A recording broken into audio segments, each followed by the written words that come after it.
We are live in five, four, three, two, one. Boing. Hello, everybody. Hola. It's been. It's been. Well, anyway, Where's that from? that's a song. I, Oh, I, okay. I can't remember right now. I Anyway, almost said Akira. I was no. like, what are you? That was my roundabout way of saying welcome to the show. Thank you all for dropping in. We have taken quite a break, so with the holidays and just like personal lives kind of getting jumbled. It has been. This is, I guess, the third week now. This would have Yeah, been almost a month. week three without a new episode. But thank you guys for coming back. Thank you for everyone watching us live on twitch.tv/the Average Jays, as well as our audio listeners. Thank you very much for tuning in yet again. So, as I mentioned, this is the Average Jays podcast where we remind you of the pop culture news you might have missed this past week. As Or actually in the always, last 3 weeks. and yeah, this is we got a slew of stuff. We've tried to nail it down as much as we can, but as always, I'm Jay Justin Ruiz, And I'm Jay, Jeremy Francois. and we are here to be your Wonder Twins, shape of pop culture news. You're supposed to say form of something. Form of all that is good and mighty. Dope. Okay. I just right off the dome. Okay. So, well, no like big world news beyond like, terrible crap that's happening. So, we're just going to focus on the nice, light, fun pop culture stuff that we all know and love. So, I do want to preface this. Me and Justin are aware of the crazy things that are happening in the world. We just don't want yes. to depress the listeners because that's what NPR is and the other stuff and the news outlets are for to change and control your minds. Here, we're just trying to free your minds. Yes. We're here for a good time, not a long time. So, first things up. Oh, looks like we might have some technical difficulties. Sorry, everybody. Oh, yep. Sorry. Do you hear me? I hear you. You okay? Yep. My mic just acted up. It seems like I'm gonna have to get a new mic. Hmm. We should do a fundraiser. Help Jay get a new mic. Help Jake get a new mic. Yeah, everyone go That should. subscribe, give us some money so that Jake can afford a new mic. Yeah. I have a nice camera though. You do. Yeah. Thanks, Chella. Chella in the chat was saying add it to the Oh Christmas yeah. list. Actually, let's spice. It might get a little hot, Oh, but let's what? like yeah. I'm on theme here. If I had like my Christmas tree in the background, that would work. But this is just gonna happen until I start to sweat. I have a Starbucks holiday cup from earlier today. Oh, There we go. there That's we go. festive There and we go. on theme. We're But we're we're we're pretty festive. damn, I have a Santa hat somewhere. I wish it was Yeah, Gabby accessible. Gabby puts these out during Christmas. Like it's part of the chair. Like there's one on the other chair too. This is our tangent, guys. So, for all of you that stuck through that, let's dive into some of the movie and TV news that we had these past couple weeks. First thing up, Marvel has dropped. I think this was 2 weeks ago at this point. Marvel dropped the latest trailer for What If season two. So, Jay, what Yeah, were your it initial thoughts my on it? yeah my thoughts. Honestly, I loved season one.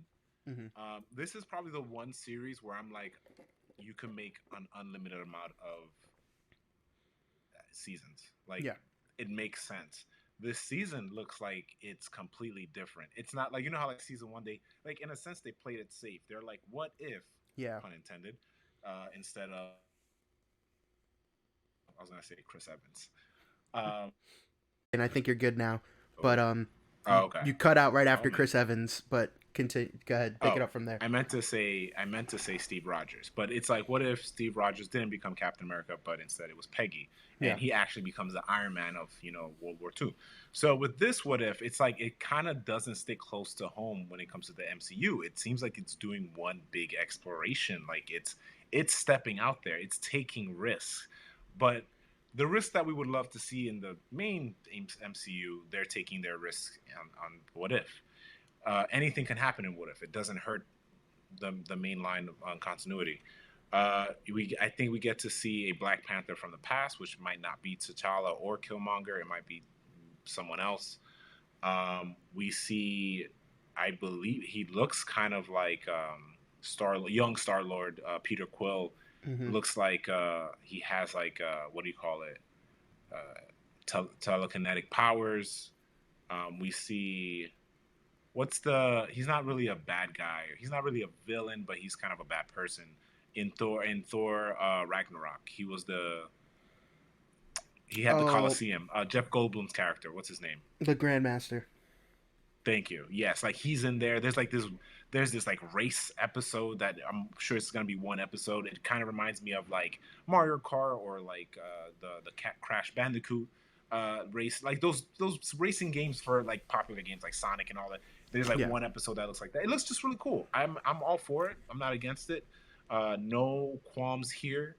In the sense of what I would say when it comes to the MCU, they should take note on the What If. Like it's kind of like how I've been saying, like WB, past WB suits should have taken note with their animated series. It was a nice blueprint for taking risks, and the animated series do very well, streaming and financially. What If, unfortunately, is just on a streaming service, so I don't know how they gauge that. At that point, that's out of my depth. I don't know that stuff. But to answer the question from before, again, no qualms, no problem. I loved it. Justin, when you get the chance, you should definitely check it out, and I would like to know your thoughts on that. Yeah, I didn't get to. I know at this point the trailer kind of came out a while ago. I seen stills, but I haven't seen the actual full trailer just yet. At some point, I definitely will. And I mean, I liked the first season a lot, and I liked I guess like the tempered risks that they took, right, in season 1. It was fun. They touched on really cool stuff. They brought back Peggy, which is like a fan favorite character we hadn't seen in a while. And they messed around with the formula. It was cool to see that. I'm happy that they're pushing the envelope even more, and I hope that MCU proper kind of takes note of that and gives us some more meat in these movies. Some higher stakes, some more risks. I think we've earned it, Yeah, we need more than meats and potatoes. We need, collard greens, the mac and cheese, the Thanksgiving dinner that we had last month. We need some elevated stuff. Give me some foie gras. Give me some beef Wellington. Give me something. Give me the stuffing. The stuffing that has stuffing in it. Give me a turducken where each one is not only stuffed with the other bird, but they also have stuffing in there. I want to be stuffed. It reminds me of How I Met Your Mother's turkey. Yes, the turkey inside of a turkey. I want to be stuffed full of stuff. Like, I don't know. And we've spoken about this before, but these are the kind of fun things that the MCU should be doing. Like, what if, they have the creative license to kind of go crazy just because it's literally like anything goes. There's no rules. There's no kind of like shackles that they're held to. We saw that last season with Spider-Man, though. Yeah, that's true. But like, I just want them to like do more in the movies proper. Like we as viewers have evolved enough. The MCU has grown enough where we're ready for that again. We're ready for things to kind of great place to talk more about mutants too. But we can get into a whole tangent on that. But that's as good great place as any. But yeah. So talking about risky superhero movies and properties, we're gonna swing into another property that we got a couple weeks ago, Madam Web from Sony, right, in partnership with Marvel. Madam Web finally dropped a trailer. If you guys remember our last episode, we literally were like, "Where the hell is this trailer? We need to see Yeah, when something." they announced. And then the next Yeah. day they dropped they dropped the trailer. I saw the trailer. You saw the trailer too, right? Yes. Once. It is if you remember, Of course I did. It's burnt into my brain. it looks so stupid. Like I just It's don't. cringe.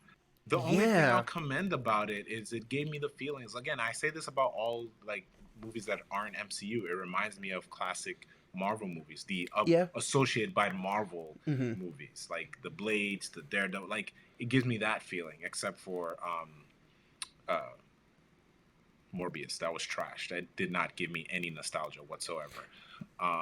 Well, this is like But in that this same one, vein. I feel like it's a well, we would Sony have to see property it. again. I think it's one of those things where I'm not. I would have to happen upon it. I'm not gonna go out of my Mm. way to see it. I would have to happen upon it. I mean, Like you saw Morbius, so I feel like you I have to happened see on, but this. I did happen upon that though, because Mhm. that's when like I did like a double feature. Like Yeah. I saw Sonic, and then my cousin was like, "You want to just see another movie? No other good movies out there." And we were just curious about Morbius, so we're just like, we just went to the next theater, Mhm. and then we're just like, yeah, let's just go sit down and watch it, and then that was it. But if it wasn't for that, I would not have spent the time. For those who don't know, I have AMC A-list because I'm cool like that. So I didn't really pay for it, but that probably did boost its sales for me getting a seat. Speaking of, really quick, Sonic 3 did drop a teaser image showing We'll get on that. Let's get this taste out of our mouth first. showing that they're filming now. But anyway, yeah, so Madam Web, it shows Dakota Johnson as Madam Web, and she's like an EMT person, and things are just happening. Can I say one thing? So when I first saw it, the first thing I told my friends on our group chat, I was just like, "It's Spider-Man: Final Destination. That's what that is." Yes, that's That's exactly what it is. And it was just weird. Like things were just happening, and then randomly her friends were different Spider Women, and I was like, "Whoa, okay." Well, they're not her friends. They were just random people that she's Or connected with, which yeah, Madam Web is. They yeah, got some of the lore right. Look, I don't bash people's actings here and there. I know on the internet, Dakota, whatever her name is Dakota Johnson. considered not a great actress or actor or what have you. And there were just lines that she says, and probably the way the trailer was edited, it was just like the it was the scene where she talks about her mother dying. Mm-hmm. So they were in the forest, and the last time they saw her is when they saw this man, the spider guy. Mm-hmm. That was the last time, and that's when she died. So either it was poor writing, because that was like all over the internet. I was like, why is people obsessed with this line? It's just because it's poor writing, and then is on top of the fact that she's not a good actor. I'm not saying she's not a good actor. I'm indifferent about it, but it seems to make it. I see where people are going with that. So that's just one aspect people were like holding on to. The delivery of that line specifically was so weird because she had like almost like a smirk on. Like it was weird the way she spoke about that, because I remember that from the trailer. But yeah, you also spoke about there is like this prime Spider-Man. Like I don't know, it looks like it's very clearly a Spider-Man, and yeah, but it looks like it is a evil version that might be like, I don't know. I don't think it's the very first Spider-Man. I think it's like the Death Spider-Man. It's like it's not a Peter Parker character. Yeah, no.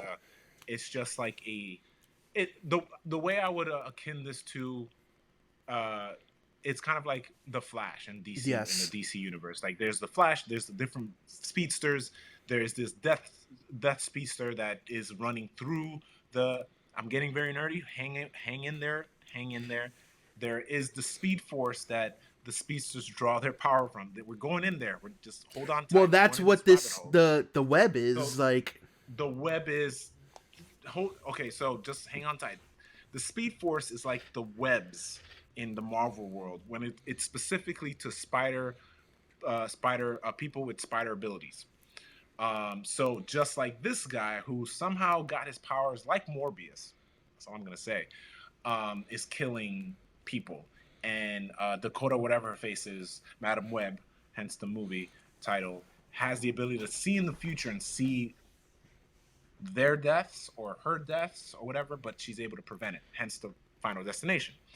What I'll say to this is things that I found interesting, but didn't really care for because the movie will not hold up for me at this point. Again, I have to happen upon this, but supposedly it might be a prequel to a Spider-Man. Yeah. So not specifically Tom Holland's Spider-Man, Mhm. because my Madam Web and your Madam Web and all the millennials' Madam Web came from the 1995's Spider-Man. She's a nice old lady in this webverse. Voiced by late Stanley's late wife. It was voiced by her. I remember that. That was a nice little Easter egg nod there. But yes. So, I don't know. It's going to be trash. It's going to make money. It's probably going to make Morbius money. They're going to make a sequel. All I ask for, if they keep doing this, just if you can bring back Andrew Garfield and give me his Venom storyline with Tom Hanks, Tom Cruise, Tom Hardy? Thank you. I was gonna say Tom Bain because you know I was going with this.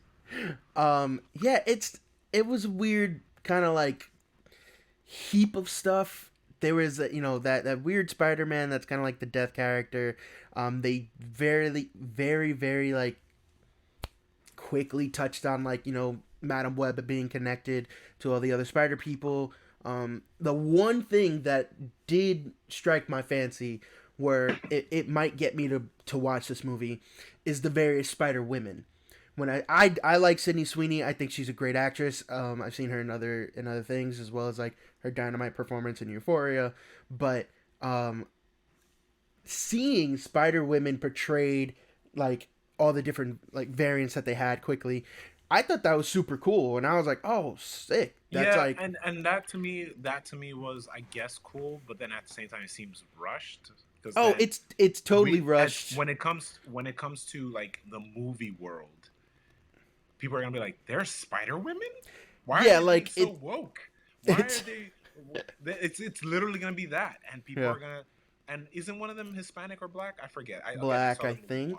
I think one of them. Yeah, so they're gonna be like, "Why we gotta give a spider power to a black woman?" It's just gonna be the internet hating, and I'm not like. It's just I see it. No one is aware that there's. I don't say no one, but the general audience doesn't know that there are other sexes when it comes to spider people. So they're gonna be like, "There are women spiders." I'm just like, but I'm happy to see. Who asked for Madam Web? Oh, no one. Yeah, absolutely no one. I'm happy to see them, and they looked semi like comic accurate with their suits in the quick, one frame that we got to see. So I would like to see more if that is a thing. But I can't imagine this movie's gonna be good. I can't imagine the story's gonna be okay. And then on top of everything, Adam Scott, who is like her EMT partner, supposedly is supposed to be a young Uncle Ben, which is like an unnecessary addition. But remember, they wanted to do like a young Agent Aunt May, remember? And they wanted to do Silver Sable. Yeah. They wanted to do all that. And if they do like look, the only thing that would like if they pull the thing that I hate what Marvel does or MCU does, where like, Echo and you throw in Daredevil to make you watch the show. Like if you threw in Tom Holland like real quick, I'm like, you know what, I'm gonna go see them. Well, yeah, like, then you have to, like, yeah.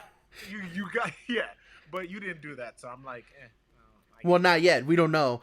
That was just the first trailer. They're gonna do it with their third trailer. Yep. Like the week before opening day, they're gonna drop the Return of Iron Man. They're looking at sales like, oh, we're not getting it. Use the scene from Civil War. Hey everyone, like just edit that out and just crop it in. It's just with Cap Shield, like just randomly. Just poor editing. But we will see, because Marvel has been known to do that, especially like coming off of the Marvels and all that. But okay, so moving on, sticking with the umbrella of the House of Mouse, getting into Pixar. So, Turning Red, Luca, and Soul. What do those Pixar movies have in common, Jay? They were in small screen. Yes. So they were exclusive to Disney Plus at the time when they released. Now they are finally being re-released in theaters. So I'm all for it. yeah, I'll probably only see like Soul in theaters. really. I mean, They were all good, but Soul, out of the three, Soul is top one. Yeah, well, Soul is definitely the top out of those three for sure. I really enjoyed Turning Red a lot, and I think it'd be pretty cool to see that in theaters. But I thought this was really cool. I think it's obviously newsworthy to talk about it really quick. Apparently, what's great is that they'll be out soon. So we have Soul coming to theaters January 12th. Red coming on February 9th, and Luca on March 22nd. So we're getting that one per month, holding us over until Pixar's next film, which is Inside Out 2, set for June 14th. But I just think this is fun. I enjoyed this a lot. I mean, I would like to see. I think this was actually Disney Animation and not Pixar. Raya and the Last Dragon. That was another one exclusive to, to Disney Plus. I didn't get to see that actually. Even though I had access to it for like all these years, I just didn't get to. I didn't put time into it. But if they put it in theaters, I'll watch it. Yeah, like I think that's a cool one that could go out into theaters. So I enjoy this trend. Like, have it hit Disney Plus first, have its time, and then re-release. This is free money. This would get people to get into theaters. This is just, we spoke about this, I guess, months and months ago at this point, with the Disney 100th year, Disney Animation 100 year anniversary. We were talking about like things that they could do, right, for just free money, and we spoke about re-releasing those 100 movies, right? They're coming out in that crazy box set. Like, they could have re-released them in theaters for virtually no money, and it would have just been a cash grab for months and months and months. So if we're getting these re-releases like coming to theaters, go for it. I enjoy this. Actually, at my local AMC's, I noticed that they were doing holiday movies for the season. Like $5, you go in and you watch. Like, they had National Lampoon's Christmas Vacation, How the Grinch Stole Christmas, cartoon and live action. I saw Polar Express there. They had Elf. So they just literally free money. This is just a nice thing. It doesn't cost them anything. It's the digital files. Exactly. There's only 1 or 2 showings per day, and you're just making a bunch of money.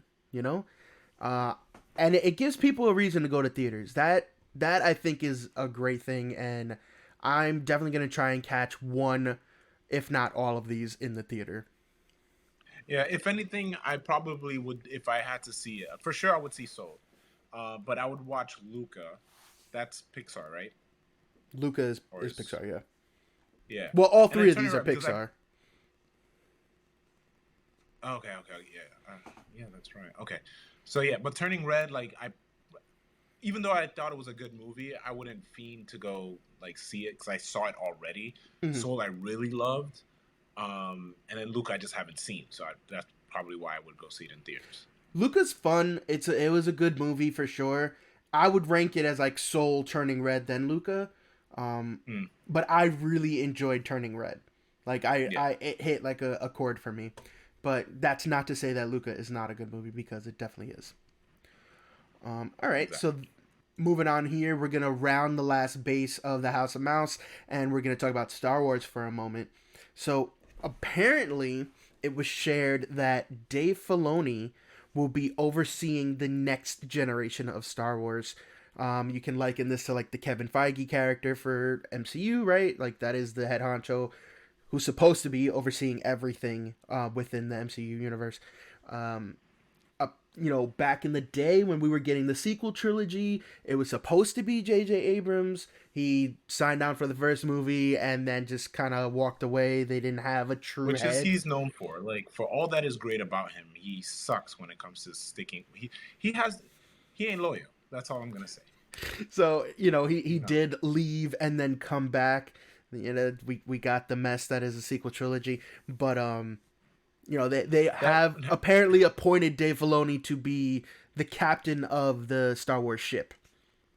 exactly. He's the captain now. So I'm gonna give you some key facts from Forbes. So for all who didn't know, so yeah, Kathleen Kennedy, the head honcho, the president of Lucasfilms, she did a lot of the work on there. Again, I never really bashed her because I didn't really know much about it, but the internet did bash her for not steering Star Wars in a better direction. Yeah. And we saw good things from Star Wars due to people like J.J. Abrams when it comes to the beginning.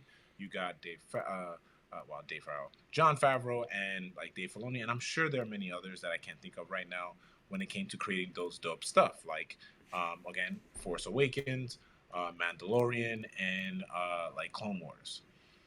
There are others, but those are like the main things that came out. And then I don't know who was like behind Andor, but I know it was like the creators. I mean, or the people that worked on um, Rogue One. They came back to do Andor, stuff like that. So I think one thing that I can say for like just seeing Kathleen Kennedy doing is kind of pulling a Feige when it came to Black Panther. He's giving more creative rights to artists, and that's why we're Mm-hmm. getting these gems. So, just a quick thing here. So, Filoni, who has worked on widely popular Star Wars, the Clone Wars animated TV shows, The Mandalorian, told Vanity Fair he's trying to help Star Wars filmmakers tell the best story they want to tell, which would be a dream for me because I know I would tell some sort of Ronin type samurai with a gun blaster, you know, flying through space in like 2 parsecs. That was a nerdy thing to say. Uh, tell the best story. Yeah. So yeah, it's stuff like that, and then Filoni will be working closer with Kathleen Kennedy as well to like make bring these stories to fruition, and I think that would be really dope. Um, no complaints, no worry. This is like the way I feel with James Gunn with the DC world. Like, give me the product until I see it with my mind eyeballs. I'm with it. Yeah, I'm very on board with this. I have no qualms whatsoever. Dave Filoni has only proven himself, so I don't care. He can take however long he wants to. He can say anything he wants. I'm gonna go watch what he puts out, because Yeah. for him, I know that if he's behind it, he has a stamp of approval on it. I'm expecting that kind of quality that we've seen in his other projects. So I'm all for this. Yeah. One thing too, there was just, and we already knew this, like because we're nerds, but they said it, and it's quoted here that they're trying to flesh out the gap, and it's a big gap between Return of the Jedi and Force Awakens. Yeah. Um, a lot of some of the gaps, again, for people who don't read comic books, these are canon, published by Marvel. There's a lot of comic book Star Wars comics. A lot of them with Darth Vader, which obviously takes place during the time of the original movies, and probably be before um, or after three, if you know what I mean. Um, and you got one title called just Star Wars, which I believe follows.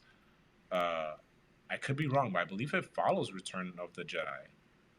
I think so. I think that's But I think it's the because it's thing Han behind it. Solo. It's the main crew that they look at. They don't look at anyone else. Hmm. Um, but yeah, I'm all for it. Like Ahsoka was great. That was a great way to look at stuff outside the unknown galaxies, and I thought that was really cool. And they're exploring other, uh, I guess, not ideas, but other races, not races, ideologies. Like when it comes to the sisters, like Yeah. they're looking more into it as well. Well, I mean, you And the think about sisters, I it, mean it's the like, witches. it's the Sisters of Dathomir, I believe. Yes. So and they're the witches of Dathomir. It's the same planet Darth Maul comes from, but Yeah, I mean, it's they are exploring more races, more planets, more species, more cultures. Like they are fleshing out this universe. You know, we've gotten tidbits here and there in different medias. So like, the biggest things are, you know, the legends, right, the books and stuff like that that came before. But nowadays we have the comic books, we have the video games. All of these things are interconnected, and we have been able to see what else is in the universe. So that's really fun and it's cool. So Yeah, I'm looking forward to them, you know, expanding that more in live action movies. So I think it's yep, just a no brainer. agreed. Um, okay, cool. So moving on from there, we're going to slide into some TV stuff. So first up, we have Fallout, the Amazon Prime TV show that like it blew me away in like completely. So we got the teaser Hmm. trailer, we got some exclusive like screenshots and stuff. Oh, the trailer was out. I thought it was It's a just teaser stills. trailer. It's not like a full trailer or Oh, anything like that. It's a teaser trailer, and that's where like some of those screen grabs are from. Um, okay. it's coming to Amazon uh April hold on, let me double check. April 12th. Yes. April 12th, 2024. But dude, these images and like what we saw look so freaking cool. We got to see the full oh my goodness. I've played these games, and what is it called? It's the armor, but it's the armor suit. There is a name for it. I can't remember right now. I've seen those images. Yes. Um No, dude, and look, I'm not that I wasn't really a fan. Not that I don't want to say fan. I never really played those games. I did buy one when it was cheap. It was like $10. I think it was Fallout 4 because I was interested in it. It wasn't my type of game, mhm but I know it was very popular to a lot of people. mhm And again, it's I don't want to say it's Amazon. I want to say Amazon had done and produced Ring of Power, and mhm that already you can see had a lot of I can say love, but I'm gonna equate the word love to money. They had a lot of love to produce that kind of giant, and if they did it with Ring of Power, just from the images, it looks really good. Even like the guy with the face, all like that looked well done, like the Yeah, makeup, so you're and I talking don't about the think it was ghoul. CGI. It was No, that's yes, so it's practical effects. yeah, So yeah, it looks and great. that's another thing. They clearly put a lot of budget into practical effects. The armor like that they show off, you know, they have the Brotherhood in those big power armor. There it is. In the big power armor suits, they have the Brotherhood sigil on them in the front. We got to see a ghoul who like very much reminded me of Ryan Reynolds' Deadpool. Um, Mm. apparently, one of the showrunners said that they actively tried to make the ghoul look handsome and not as grotesque as the ones we've seen in the video games. You know, Oh, I've played Fallout 3. I've played New Vegas. I spent hundreds of hours in Fallout 4. I played 76 for like, you know, the hot 2 weeks that it was cool.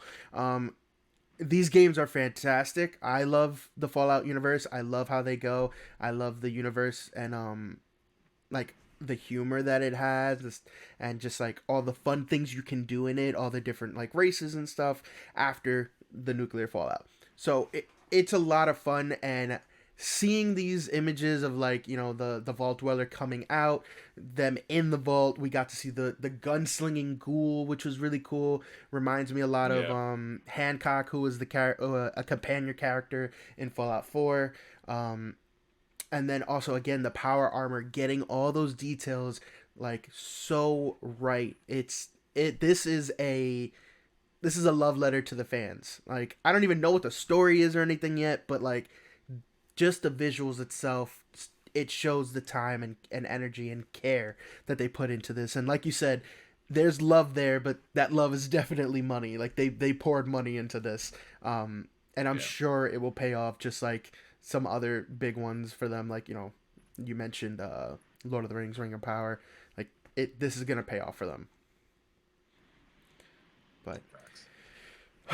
so going from there, we're gonna jump into Peacock, so a different streaming service. Now, did you see this trailer? No. You need to watch this trailer as soon I as was like, possible. you nincompoop. You need to watch this trailer as soon as possible.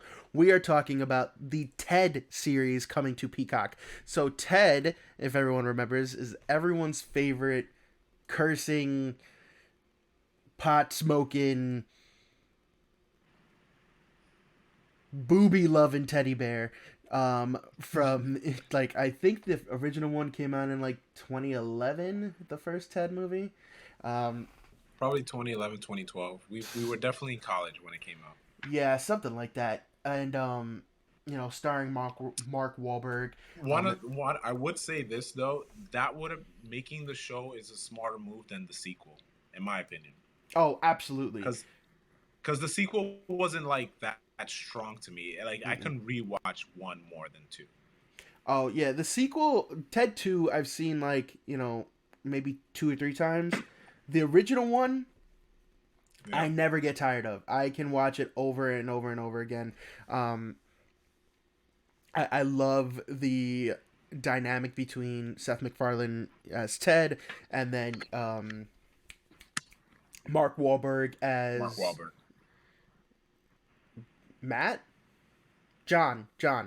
I was gonna say Yeah, Mark Wahlberg as John Bennett, and then Mila Kunis as his girlfriend. In the sequel, they replaced Mila Kunis with Amanda Seyfried, but that humor, the first Ted was just so iconic to me. It's an instant classic. lightning in the bottle. Yeah, and then to see this like. It feels like it's capturing some of that same magic. It is a prequel series. It takes place when John is in high school, and Ted is accompanying him through his day-to-day life. And Ted is just as crazy as he was in the movies. So, I mean, it looks super fun. It's supposed to be a miniseries. It's premiering January 11th on Peacock. I don't know how many episodes it's supposed to be, but I'm really down for this to like be a running thing. I think this would be really fun. I think From your description, it sounds pretty dope. If it goes well, I mean, there's no reason why this can't go on for like 3-4 years. I think from what I'm seeing right now, it looks like it might be an 8-episode miniseries, but we'll keep an eye on it to see. The trailer is really fun. Like there was a teaser, then a full trailer. The trailer shows more of the exploits between John and Ted. The teaser was Ted in 1993 writing a letter to his future self, and it was just funny. It was just like, we know, like, hey, future Ted, like, if you're reading this, that means you're on the most popular streaming site of 2024. And Ted is there, like, older Ted's like, yeah, well, I mean, we're on a streaming site, yeah. And then it's just like, it's just funny. I loved it. It was a good time. Everyone go check it out. And answer me this: like, does I'm assuming Seth MacFarlane is voicing Ted, because I only saw images. Yeah, no, it's Seth MacFarlane is returning for the role. Yeah, nice. So, also fun fact. I mean, he has a beautiful voice. If anyone watched the Rockefeller tree lighting, he sang a duet with Liz Gills. And or Liz Giles, I think it's Gills. Absolutely gorgeous voice. I mean, one of his first loves is Broadway, and he has that classic lounge singer kind of voice, similar to like a Michael Bublé. Nice. And such a nice voice. I think he also did for the Disney Christmas special. I think he also sang there too, but I can't remember. Definitely sang for the lighting for the Rockefeller Tree Center this year though. Then last piece of news here, we got this, I believe, yesterday. Was it yesterday? 2 days ago. So Godzilla Cross Kong, I guess is how we're saying this. New Empire. We got a trailer. It's almost 3 minutes long. In those 3 minutes, it's nothing. It's nothing. It's nothing. They show... The franchise should have ended with just Kong. They show random things, like random screens of things, and then it's just like Kong and Godzilla running together. and everyone is okay. tearing them up because of how weird Godzilla looks running. Yeah, so that was the thing I saw, and then so there was this thing where it was just like a little, I think it was like Reddit or TikTok. It's like, yo, Godzilla doesn't run like that, and then like the captions like the BS throughout all the Godzilla movies throughout time, like since its creation. So one of them is when he does that like suplex kick where he just like is running he just goes completely like, vertical. He's just completely he's horizontal in the air and doing a kick. Horizontal, yeah. And then another one was where he's just like barfing his like blast downwards, but doesn't have like that gravitas of like blasting. Obviously, it's a guy in a puppet suit, so you can't really do it back in there. But it just looks weird. I don't have much to say because I only saw stills. Again, I didn't care for it. And the last movie, I didn't see it in theaters. It was just on HBO Max because it was there. It's supposed to be a sequel, a prequel. I'm gonna look into that because that still doesn't make me feel good. I don't think so. I'm pretty sure it's a prequel. I mean, it's a sequel because it's very much like Kong is older. He has like a beard. Well, yeah, and I was gonna say there are people in it. If it was a prequel, they never met. So, but I'm gonna look into that because that seems. But I'll tell you this though. Let's not talk about this anymore and talk about Godzilla -1. I definitely wanted to see it. It reminded me of a comic book that I love. And I'm gonna talk about a different property from the actual Japanese company Toho. I wanted to see it last week. It dropped out December 1st, but I've been busy. But I will see it this week. I know I will. I keep seeing the posters. It's been getting really good reviews. Like I need to see it. And we've talked about it too. Yeah, we've talked about it. It reminds me of a comic. This was during college. It was called Godzilla Half Century War. I love that book. It's only 5 issues, written and drawn by artist James Stokoe. He's written other classic stuff. And the reason I got it, because like Godzilla's cool and all, but like I at the time I used to like read reviews from IGN and they gave it 10 out of 10. When I see like indie books get 10 out of 10, I'm like, oh, this must be good. Yeah. So I saw the first issue got 10 out of 10. I was like, no, I'm gonna get this, and I got all 5 issues, and I bought it. And it reminded me when I was reading it. It reminded me of the first because I think it was around the same time the first Godzilla by WB was coming out, and I was like, WB's first Godzilla looked good. It kind of brought it back to the classic Godzilla, but they lost their way, of course, because suits. But I have a feeling Japan was like, yeah, let's fix this. Fix this. And they fixed it just from the trailer. They fixed it. That trailer was like ridiculously cool.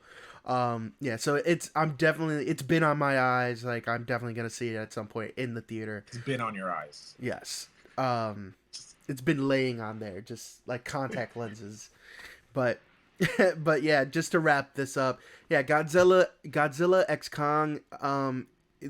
Basically, in a nutshell, somehow there's a bunch of other Kongs. The whole thing with King Kong is he's the last one, but whatevs. If one of them is not named Cranky Kong or Diddy Kong, I don't want it.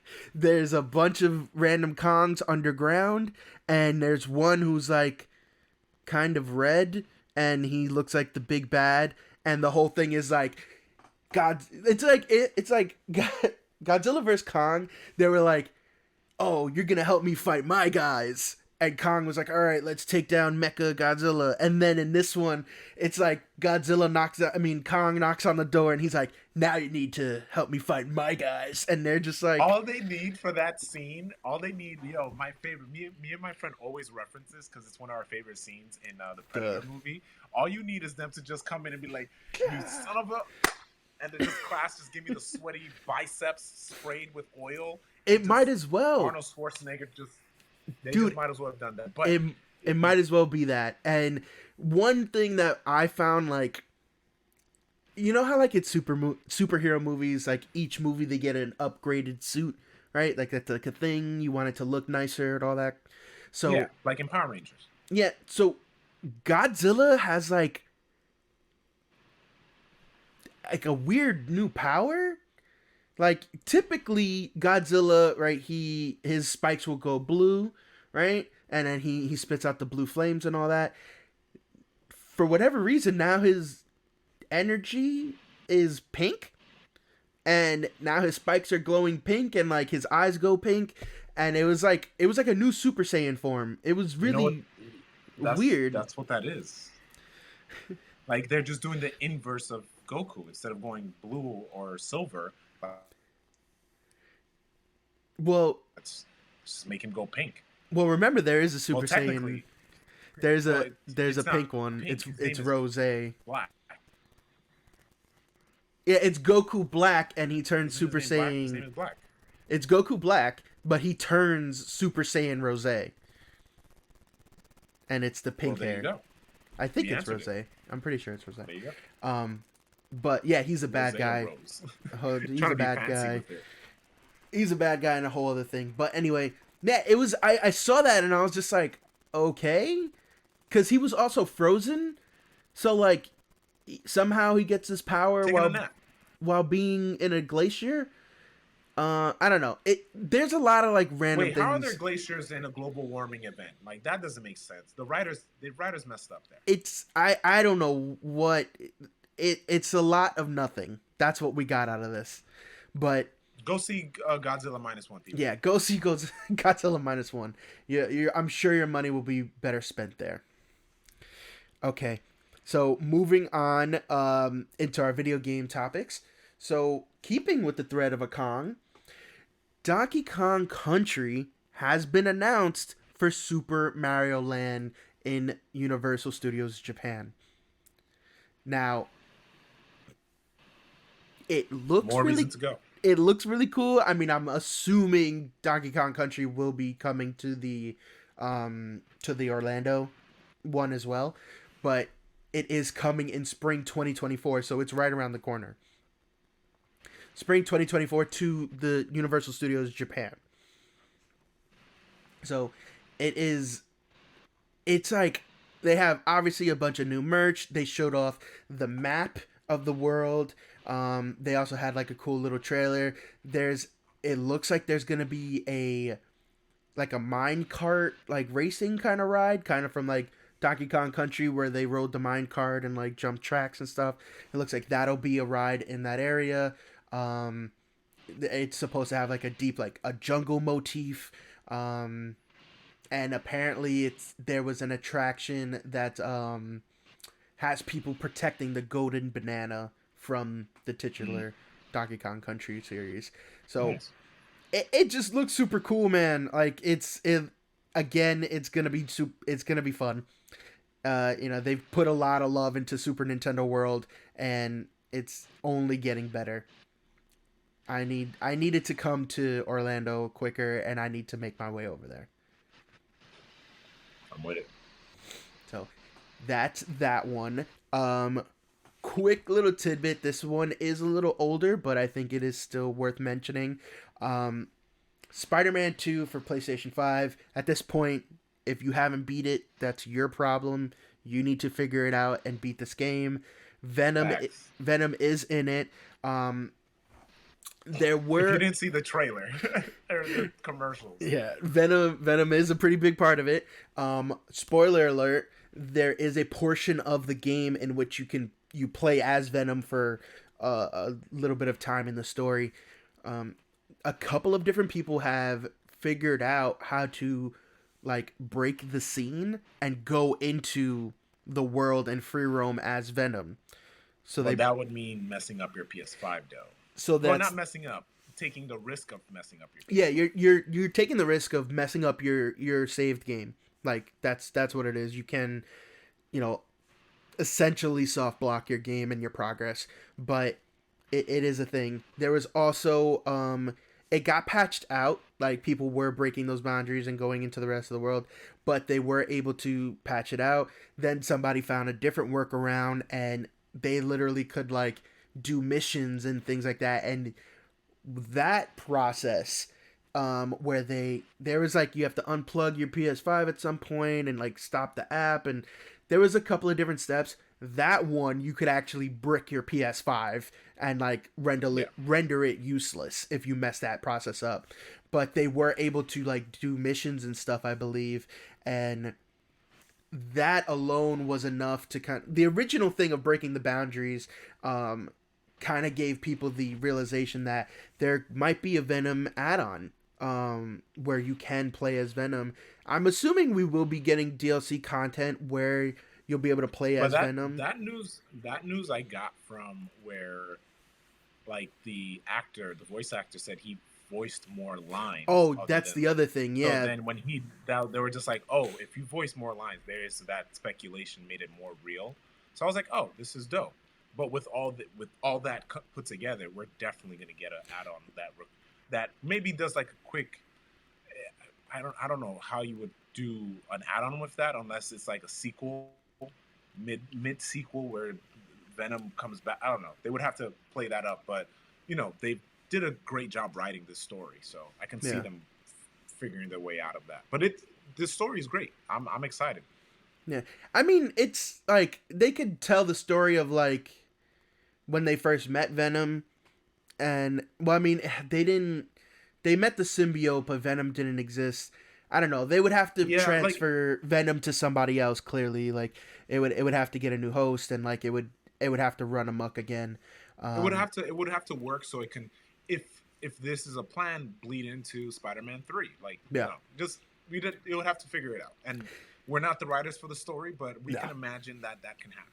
Yeah, it makes sense. It's already built into the game. There was a full, like I said, portion of the story where you're playing as Venom, and it seems like a pretty big waste to throw that away, right? There's the mechanics are there. It's obviously just like a switch that they have to click on, and it would build some longevity into that game as well, right? We're still waiting on New Game Plus.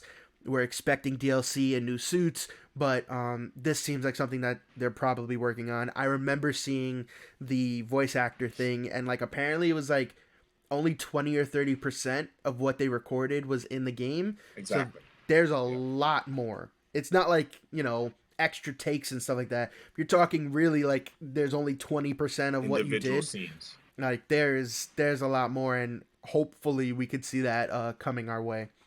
So Yep. definitely a fun thing to hear about. One of the bigger things that has happened, I mean, technically yesterday, right? Technically yesterday. Technically. No, well, yesterday. Well, no, because it was supposed to come out today. Yeah, that's the thing. It was supposed to come out today, but it leaked yesterday. Grand Theft Auto 6, the trailer dropped. I loved the trailer. I didn't even know that it leaked. So I saw it with, the rest of the general population. Was it a leak or did they Rockstar actually just release it? No, it was a leak. It got leaked a full 24 hours before. And it sucks when stuff like that happens because like it was like you trip at the finish line literally one day before. Like and you got to remember like these studios and the developers, right? They work so hard to keep these massive games under wraps. Like there's a plethora of NDAs that are signed, and then just for one to kind of like ruin it for everyone else, like it kind of sucks. Like yeah, it messes up people's plans, and unfortunately, that's the thing that'll get the news, right? Like yes, GTA 6, the official trailer, it did not get hurt by the leak, but in reality, like you don't want a leak associated with your game and your release and all that. Like you want it to go according to plan. But that being said, it was super freaking cool. I liked it. We have a female protagonist for the first time. It's taking place in Vice City, so like our real world, Miami. Did you see the trailer? Yeah, I did, and I enjoyed it. It's the same format they've done with all their GTA's. I loved it. Like I even went back and watched GTA 5, and I was like, wow. Like, first of all, GTA 5 was great. Oh yeah. GTA 4 was cool. Like, but when you look at it's the same format. Like they just give you everything. They give you what's gonna be happening, what you're gonna see, the town, the city, the characters, and I love she is the main character. She is the first female character in a GTA. But one thing that I love that it feels and from it looks the Bonnie and Clyde feel to it. So there is a guy there's a protagonist, a male protagonist, but he's not the main character. And I feel like we may get, because GTA 5's 3 character was so successful, we Yeah. get this Bonnie and Clyde thing that works out, and I can see that being really cool. Like, I can see a mission where you have to go save one person or meet up with, like, it just seems very cool. And I'm sure you saw these today, the images that coincide with real world events that we've Yeah. seen, and they did a good job just capturing it. And Yeah, they captured I'm that not gonna say like much about Florida, but I'll just say it was Florida. yeah, they captured the craziness of like those Florida news stories and like the quote unquote Florida man, right? Like they captured that in the trailer. We got to see like, you know, somebody like a mugshot of someone like covered with tattoos. We saw like an old lady holding like 2 hammers walking out on her front Yeah, lawn. that was crazy to me, because to see that was a real thing that's scary. Like, I'm fearful We saw to that go to Vice that City. girl like twerking on the car as it's like flying down the street. Um, we saw like there was so much, and then we also got to see some crazy alligator stuff. Right, we saw one like getting pulled out of a pool, another one going into a convenience Yeah. store. So it was just everything I didn't know I wanted came in that trailer, and it gave me so much, but still left important questions unanswered. We don't know what the story is, but they did give us, you know, that dynamic between the two characters. It does look like they're kind of doing like a robbery Bonnie and Clyde situation, and then we got to see the world building. It also, I mean, I'm sure this is like pre-rendered trailers, right? This might not be in-game graphics, but Oh it yeah. looked fantastic. Like the people and like the textures for the skin, the different body types, the different skin tones, it looked so good. Like And remember, like, we thought GTA 5 looked good. And man, those are 360 PS3 times. So, and then they remastered it, still looked relatively the same. This looks really good on a powerful engine. like there was a scene where we see like a couple of girls in like bikinis walking down the beach, and they Yeah, that looked looked real to me. human. Yes, they looked so I was like, real. I was a little scared. The lighting, the Like, there were, water like, I think there was a effects, couple like people giving each other dap, and I was like, yeah. oh, like, Oh, that guy it's with the real. dreads like hanging out of the car as he was driving, like Yeah, yeah, there yeah. were so many scenes that looked real. Like if you were to show this to someone 15 years ago, it would be seen as something real. Like it Yeah. it It was just like a looks Pixar movie. fantastic.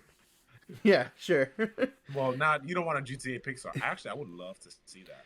I'll ask an AI to do it one day. Pixar GTA. That'd be Yeah. pretty cool. It'll be like a little chibi, like, with a shotgun, and it's So- like Woody. Anyway, But I would definitely like to see AI create that. Being honest, but yeah, man, for everything surrounding it, I'm happy that this came out. I'm happy that we got to see it. I mean, people are pretty angry that it's coming in 2025, but to that I say, like, what did you expect? You know? it might be an exclusive just for the later. Yeah, Gambit is asking if it's exclusive to PS5. It might be an exclusive to the newer generation. So PS5, the Xbox Series X, whatever it's called, and obviously not the Switch, because the Switch will blow up. Yeah, let me double check. I believe, But it could be for PS4, because look, if they were able to, but it may. I would even go as far as, like, if you're gonna put it on a PS4, definitely put it on. Well, it'd probably have to be on Pro. Yeah, that's what I was gonna say. Make it. Sorry, I almost got a Charlie horse. I did legs today at the gym. Yeah, that's why I'm standing up for those watching. But yeah, like, They did say which. it would probably. They said which platforms it was gonna come. It was gonna come out on. I know because like one of the things was that they left out PC, so like PC was not gonna get it day and date with the rest of the platforms. So let me just see Which if I makes can. sense. Let me just see if I could double check that.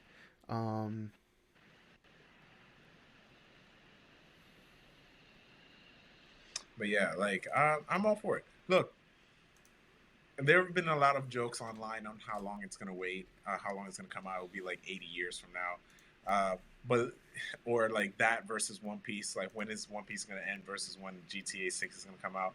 But look, 2025. What's one more year? I know a lot can happen in a year, but it's like stay sheltered. You know, And stay my alive. Get your IVs in, and yeah, just wait. my thing is like Rockstar's also known for that. Like, look at what they did with like Red Dead 2. Dude, that they announced that and it was like 3 years out, and they were like unabashedly like they were like, yeah, like here's the teaser. Now wait, you know, and I mean they've proven themselves, so they can do that. I think, and we're having the same conversation. This sounds like we've had this conversation about Rockstar. They Yeah, can do whatever they want. yeah, They've earned it. exactly. So don't be mad. So just Gambitism real quick, just to talk about the platforms. It will be exclusive to newer generation. So right now the only platforms it's coming out to is Xbox Series X and S, as well as PlayStation 5. There's no plans for a PC release just yet, and it will not be coming out on older hardware as of right now. So if you don't have a PS5, Is GTA 5 get on the one. Switch? That's a good question. I don't know. Yeah, I'm curious. I might look into that. It might be, but I mean, I don't know. Yeah, double check. Okay, last thing here. This pretty much took the world by storm.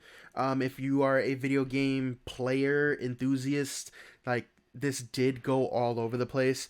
Fortnite did have a massive in-game event for its Chapter 5 reveal. Remember that we just came off of their last season having Fortnite OG, which was the original gameplay aspects, as well as the original map making a return. It was a huge deal. We also got like a couple of cool characters and like Invincible characters. We had Omni-Man, Invincible, and then the girl. I always forget her name. The one with the pink suit. Yeah, I'm trying to remember her name too, but yeah. Regardless, we got them. We got another character that was pretty big this season, but regardless, the in-game event kind of culminated with a Eminem concert. A lot of people were comparing it to the Travis Scott concert back in the day. It was a huge thing. Eminem, did a concert, and then for the last number for Godzilla, he like grew to a huge size and he rapped the whole thing there. Eminem also came to Fortnite as a character. In Chapter 5, we did get the trailer as well as different characters teased already. We have Peter Griffin coming as like a decked out like muscle Peter Griffin. When he gets knocked down, he does the knee thing. He's like, ah. And then he does his like his exclusive emo is the bird is the word dance. So he's like a bird. I love that. Yeah. So that's happening. We saw Solid Snake is coming. The internet is in an uproar because they have decakified Solid Snake. They made his butt flatter than what we've seen in Super Smash Brothers, so of course the internet has to lose their mind. Of course. Yeah, everyone's like literally like people are mad at Epic because they flattened his butt for whatever reason. Of course, they just want to see some butt. I just want to say the girl Samantha Eve Wilkins. Her superhero name is Adam Eve. Yep. So then also with this in-game event, we got a massive look at what's ahead for the world of Fortnite. I'll talk about the biggest thing last, but we did see like a racing game mode where your character looks like they're mounted on top of the car, akin to like, Gran Turismo, F-Zero, maybe Mario Kart style. Super fast, decked out cars. We also saw a... Oh my goodness. Oh my gosh. Why is it leaving my head right now? Oh, we saw like a Rocket League type deal with the cars as well, so hinting at a different mode there. We saw a music game mode. It looked kind of like a concert-y style thing. I believe they showed they showed The Weeknd or someone who looked like The Weeknd. It's called Fortnite Festival. It might be like a rhythm game. They also had there's Are one. rhythm games coming back? Apparently, that's like a Low key, thing. I miss Guitar Hero and Rock. I've heard some rumors that Harmonix might be coming back, or a different studio reviving Guitar Hero. I've heard that that's a thing.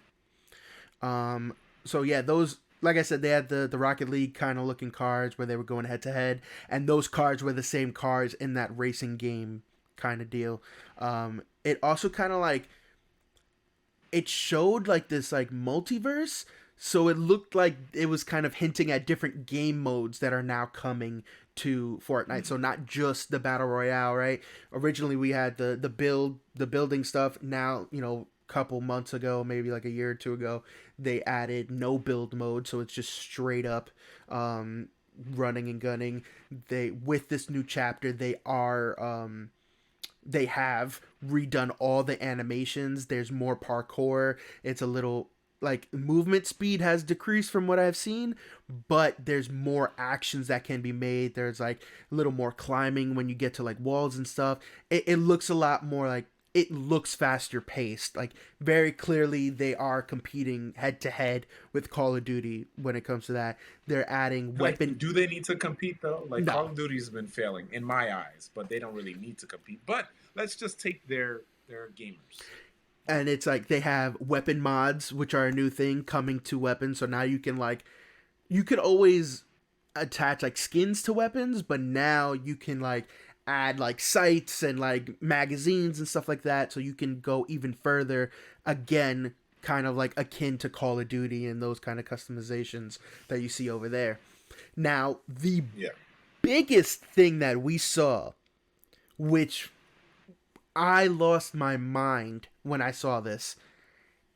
Fortnite is teaming up with Lego. Ooh. Shut your mouth and wait, because you don't even know what's happening. So I don't know what's happening. We got to see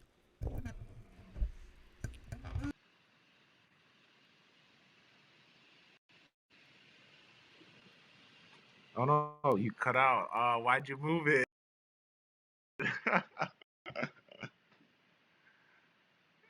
I wonder if it got recorded. Oh, Can you hear me now? I hear you. Can you hear me? It's a little like, sounds like, yeah, I hear you, but it's not clear. I cannot believe that just happened. Oh man. I can't believe that did. You know where I think your mic is, from your ear or from the computer. Anyway, I'll say this though. Lego's been doing a lot lately, like, but it's been like slow. Like I remember they did stuff with sneakers. They did something else recently, but to work with Fortnite will blow them up even more. And Lego's already blown up, but to work with Lego means you've made it. You know what I mean? So Okay, that sounds dope. I'm gonna have to. I like that. I gotta drop and come back in because this is like. Do you, man? I will. We'll edit Okay, this part out. keep going, keep vamping. I'll figure it out, but You know what? We're gonna take a break. We gotta take a break. Hold on. We'll be right back. Take a quick break, guys. So sorry. We'll be right back.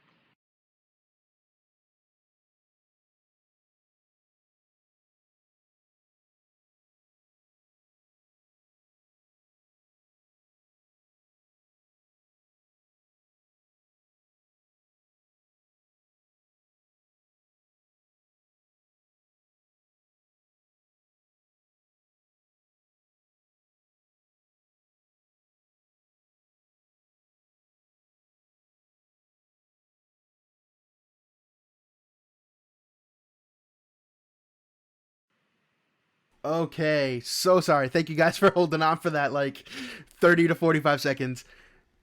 Of course, I had to touch something and everything failed. Anyway, I'm holding it correctly this time. Okay, yeah. Fortnite is teaming up with Lego for a Minecraft-esque video game. So, no way. We saw all the characters from Fortnite turn into Lego form, so like Lego minifigs. They were flying around with like kind of like these like parachute things, and they were like going through the world. They showed an underground realm, they showed above ground, they showed mining, they showed farming, they showed building houses. It's going to be a full immersive survival game within Fortnite, completely utilizing Legos. Every piece of the environment are made out of Legos. I think that's why I'll get into Fortnite, just for that. I've never been into Minecraft.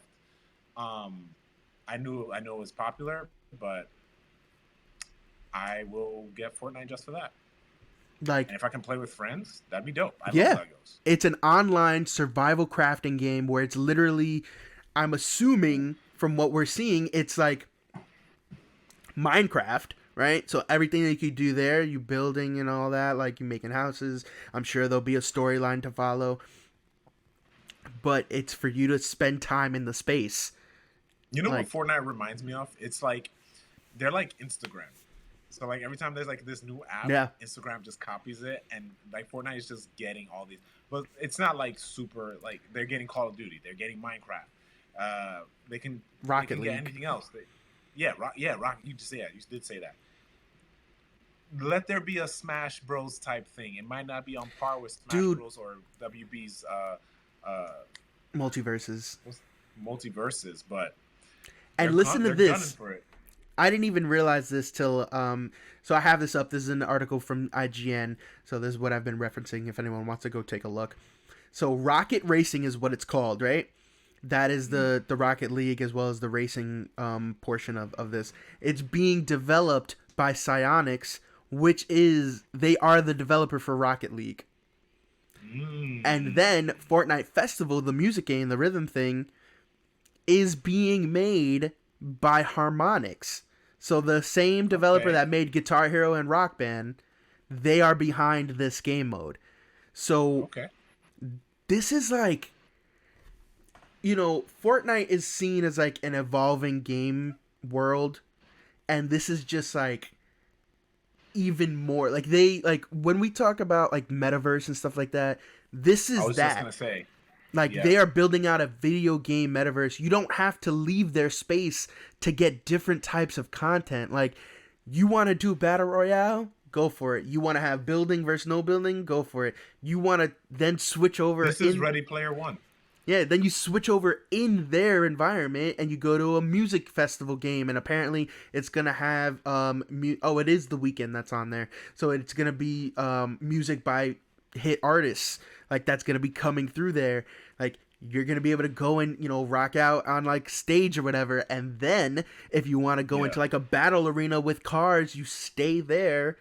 And then if you want to meet up with friends and have a survival building, cool down, you stay there and you go to their Lego area. The best part of this is that they're teaming up with properties and developers that will make these things a hit. They're not doing like I don't know, like similar to Instagram, what you were saying. Like, they're not doing a like copy paste job where like clearly this is that. No, they're teaming up with the people that working with these people. Yeah, they made these things into hits. So now they're like, all right, we're giving you the freedom to be in our space and do what you want and build it out there. This makes me think of like, so again, this all sounds dope. Again, my mind went to Ready Player One. And from that, I can see, because it's popular with children and young adults, what's crazy is, and adults as well, what's crazy is I wouldn't be surprised, probably when we're in our 40s or 50s, some sort of school or education, whatever, something in the education system decides to utilize Fortnite for a place to teach people. Because what if there is, God forbid, another pandemic, and we have to get into classes? What's the easier way to get access to instead of books? Computers. Some kids might not have computers. Guess what they have? They have consoles. And what's great about Fortnite, and it's cross-platform, so you can just go to class right there and there. Look at that. I'm giving you free stuff, world. We've seen the different uses at this point, right? They've had museums in Fortnite, where they're virtual museums where you go through and you Oh, see nice. exhibits. But this also comes in town with like having like a paywall too. So like, Yeah. is there a paywall for those music events or no? No, they're free. They're part of the game, and I feel most of like the at some point there could be that could be a thing. well now when Because we like get if it I'm thinking like Ready Player One, there were in the movie and book there are paywalls when we until get when we get to like these different game modes, I can imagine there's a paywall there. Like when you get into like this Lego building mode, like you're probably gonna have to pay a premium to access that. The Fortnite festival, like all these different songs, if they're gonna continue to add stuff, you're gonna have to pay, right? I'm sure it'll come with songs, but then you're gonna have to pay. Just like in Fortnite, right? Like you can access the main game for free. You never have to spend a penny for Fortnite. facts. But if you want to look cool and get all the skins and like do all that, you pay for the battle passes. You pay for the different skins that go on sale at the shop. Like those are all cosmetic things. They don't help you in the game.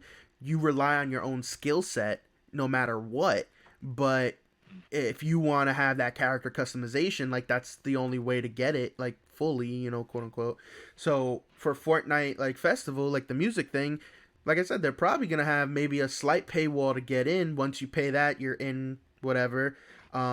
Maybe they'll have seasons similar where like if you do a battle pass there, you unlock things throughout the months. You can buy different tracks when they go on sale. I don't really know how it's gonna work for the other things. I have to imagine the Lego World thing is a premium that you got to pay for at Yeah. least once. But maybe they have a battle pass thing there.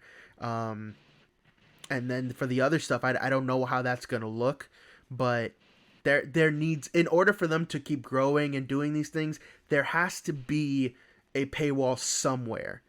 Their biggest thing is that their paywalls are only for cosmetics, and they do all these crazy deals with all these different properties that get you to be in the game. Like you can now have a game where you're fighting Peter Griffin, Ariana Grande, The Rock, Wolverine, and Superman. Like, Yeah. it sounds like a fever dream, but you can have all of those people running around, and then Goku flies in on his Nimbus cloud. Like you can have that. Like that is a very real thing, and Yeah. it's crazy, but like it's really working for them. It's these costumes that these characters are wearing, and there's something for everyone there. So And this cool. I can't wait to see where it turns into. seeing this reveal was a huge deal. All of these things will be launching within the next couple of days. So Chapter 5, I think, officially begins on the 7th. Hold on. No, I guess Chapter 5 has already started. But we're going to be able to see these things soon. So Lego Fortnite launches on the 7th, 2 days from now. When this episode goes live for listeners, you'll be able to play this. December 7th, 2023. Rocket Racing, December 8th. Fortnite Festival, December 9th. This is great. So right in time for the holidays, which is stupid smart. Get people to pay money now, right? To get into these things right before the holiday season. And you got these crazy game modes, and I'm sure there's more to come, and we'll see like these things evolve as well. But it was so cool to see something like this, and like for Fortnite to be like evolving and stuff like that, confirming the return of the OG map and the original gameplay, like that was cool enough. And then to like see all these other things, like I played this game when it first launched. I remember when the Battle Royale wasn't even a part of it, and it was a survival building game. And then Battle Royale got tacked on after PlayerUnknown's Battlegrounds, and then it did better. And then they got rid of the original game mode and put all their chips into Battle Royale, and Epic has just been killing it ever since, Yeah. So it's really cool to see the evolution of this, like coming forward. It's really, really awesome, and it's something to keep an eye on, because there is something for everyone here. This is true.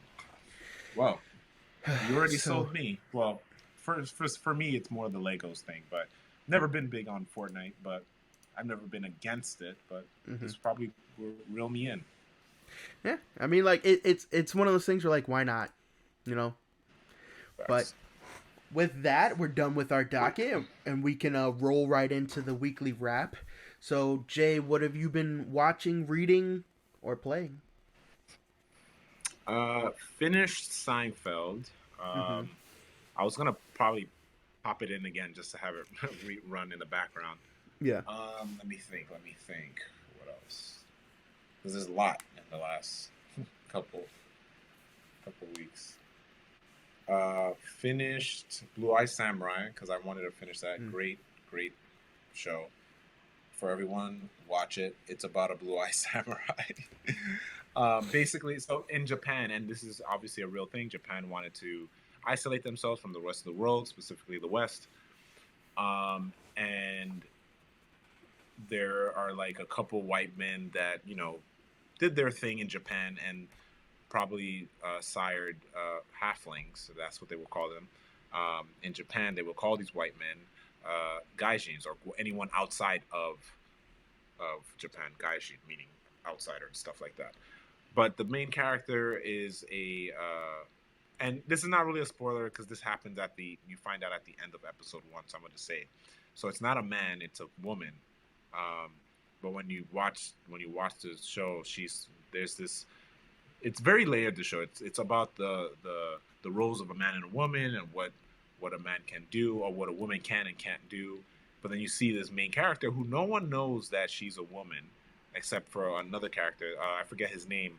The actor who played Hiro Nakamura in Heroes voices this character named Ringo, who is kind of like, I don't want to say a slow character, but I guess an invalid.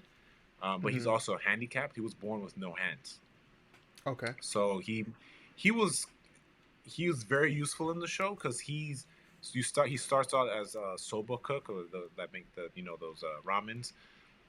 He has tools that he attaches to his hands or his nubs in order to utilize stuff. And later on, by the end of the series, you see this character evolve to not evolve, but he seems like he's done stuff before. Like he attaches a hammer to his like wraps near his nubs, and he's not like a character who fights, but he wants to do great things, and that's why he ended up following the Blue-Eyed Samurai, Mizu, which for those Japanese nerds and weebs, Mizu means water in Japanese.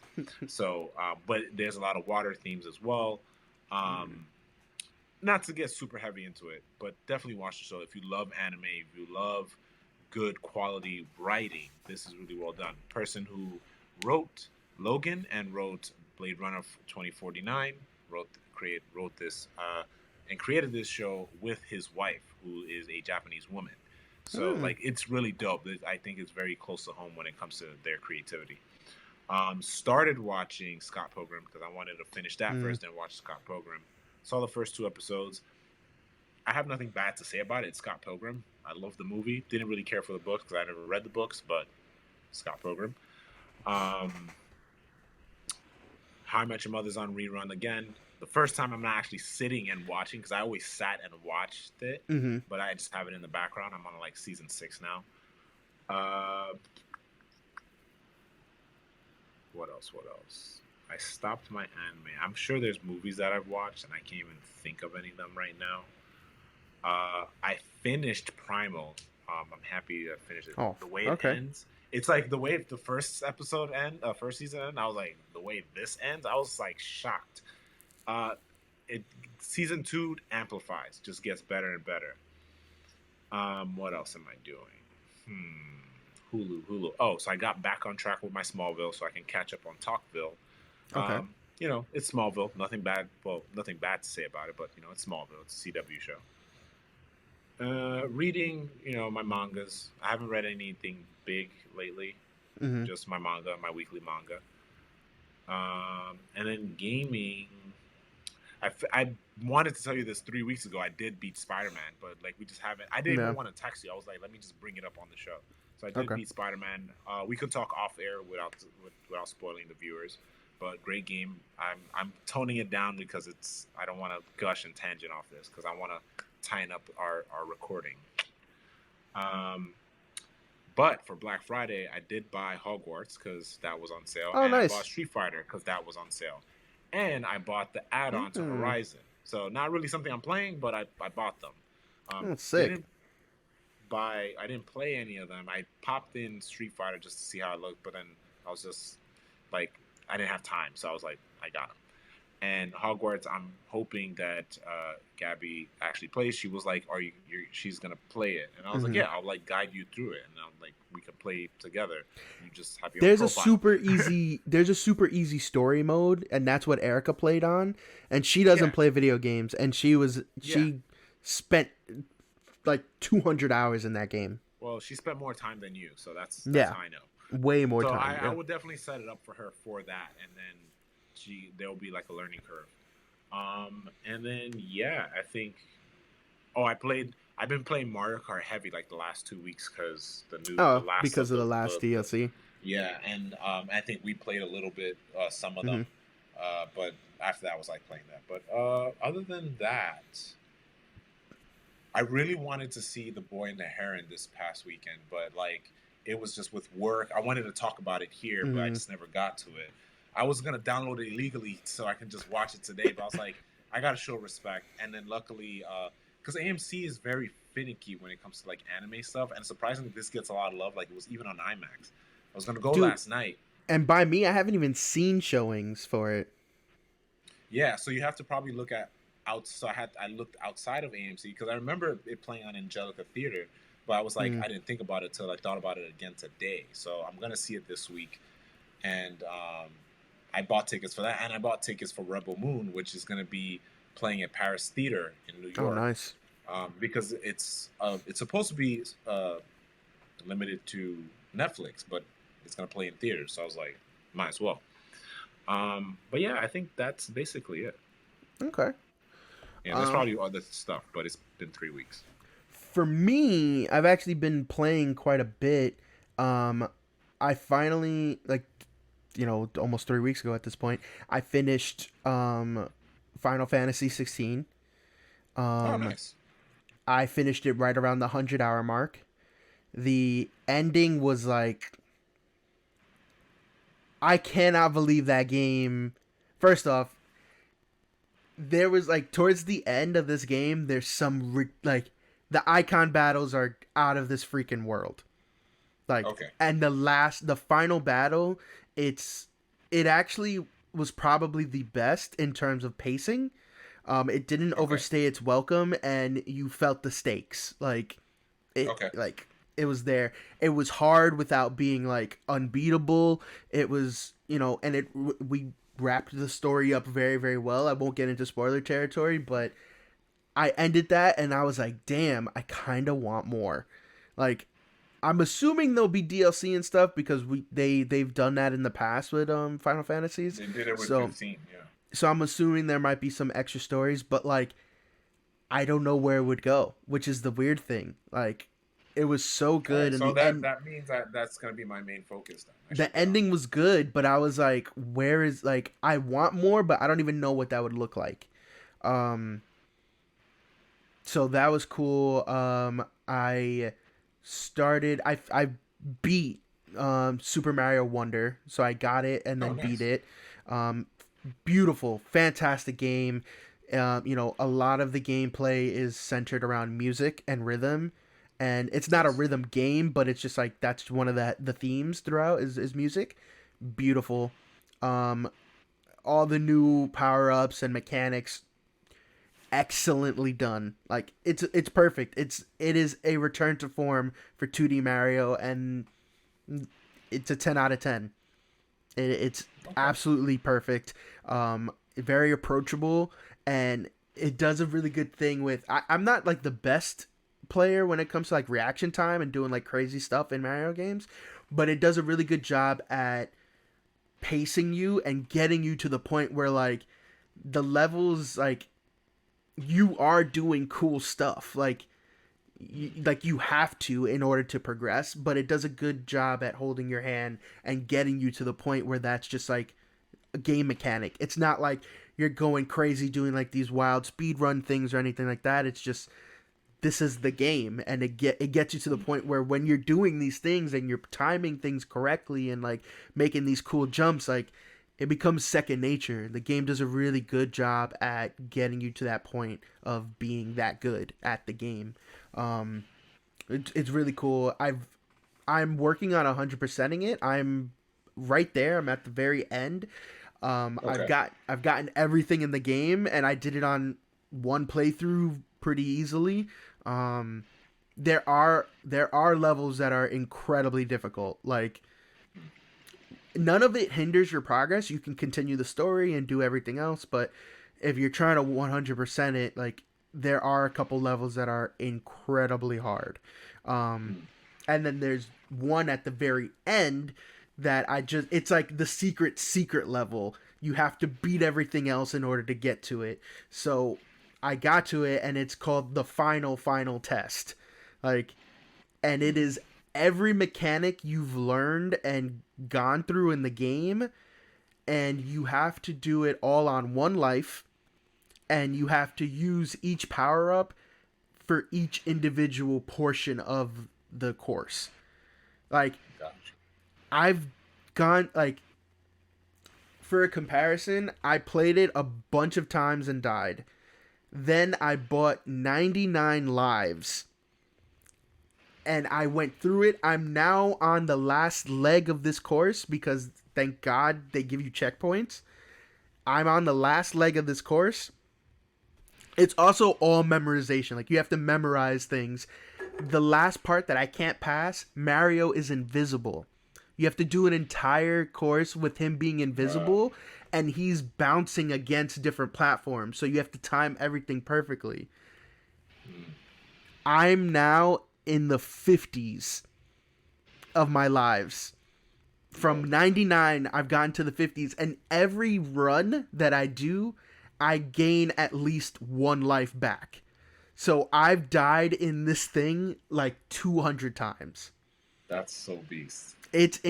And like, I know when I finally do it, it's gonna feel good, and I'm gonna delete the game and never look at it again. But like I know I can get there, and I just need to dedicate a lot of time to like perfecting each one of these jumps and stuff.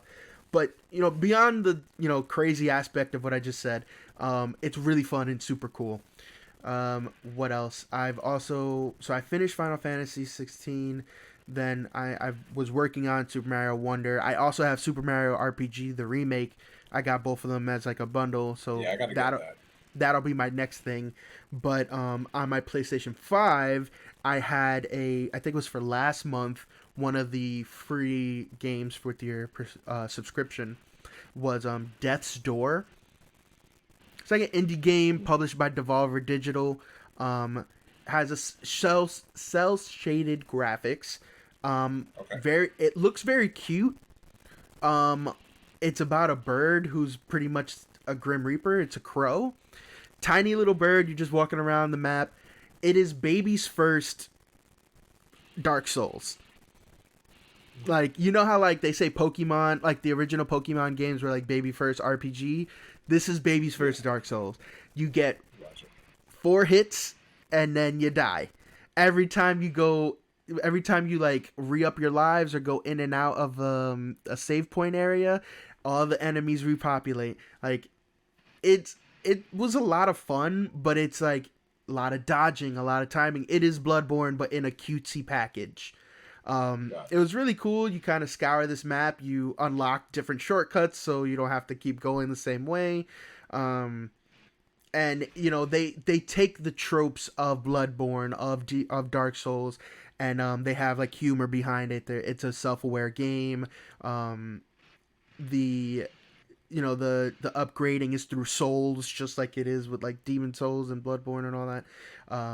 It's cool. And then you get your bosses, and your bosses have like those phases that they turn, like halfway through they start doing different things, so you have to learn that set of attacks, and you know, counter it and all that.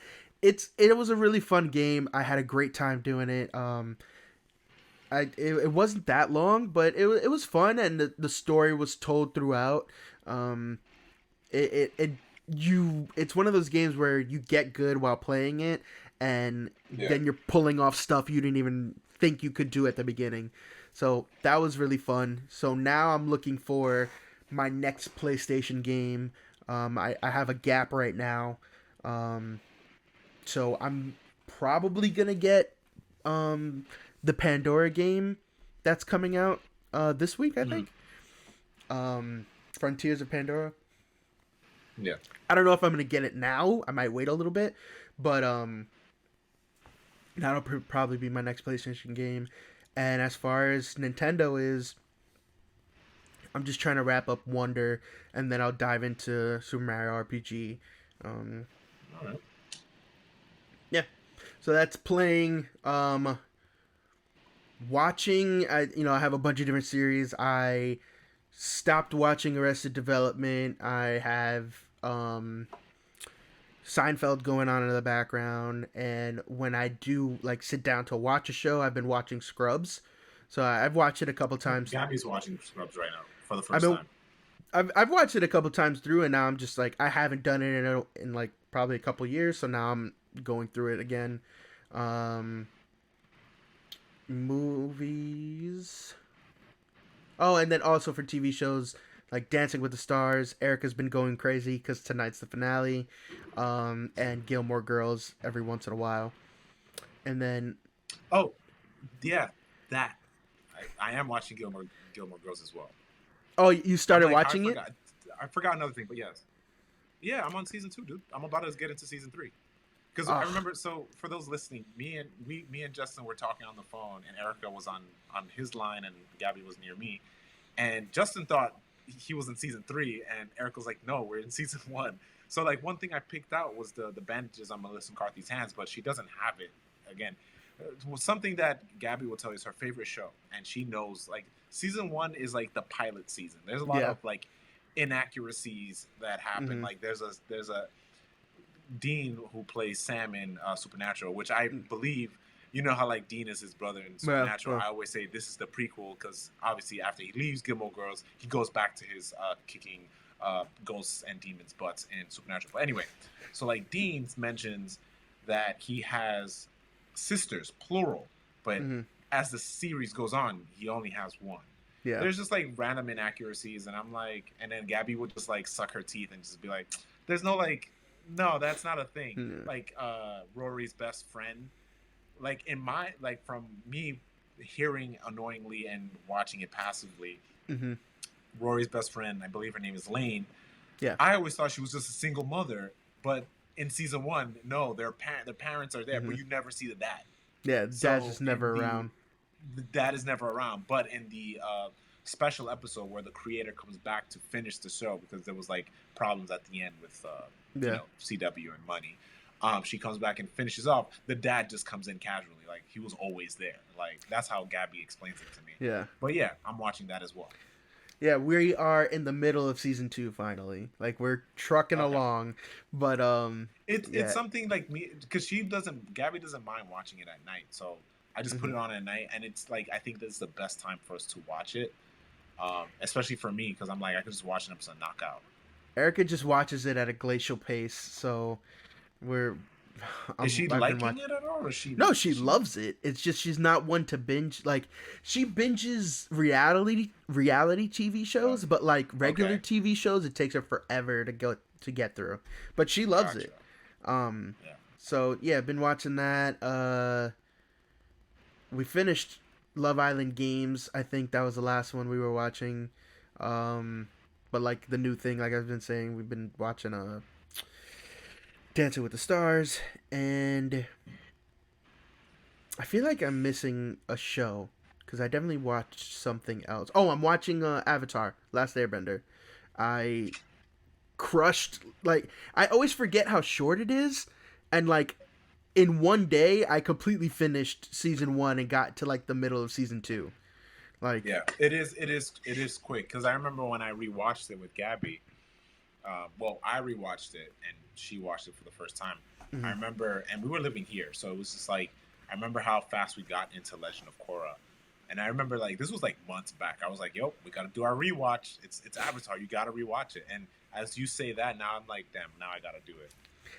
Maybe I'll So that's actually dope. maybe I'll do Korra after this because I Do Korra, never dude. finished it. I Do only it. watched season 1.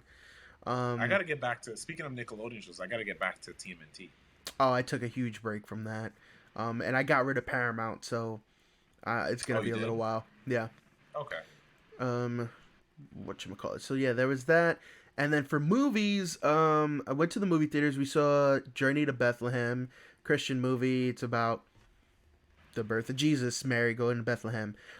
It was actually really nice. Antonio Banderas is in it. It's a musical, which was like, I thought there was In gonna be music. theaters? Yeah, I thought there was gonna be music in it, like songs, but I didn't think it was gonna be like a musical.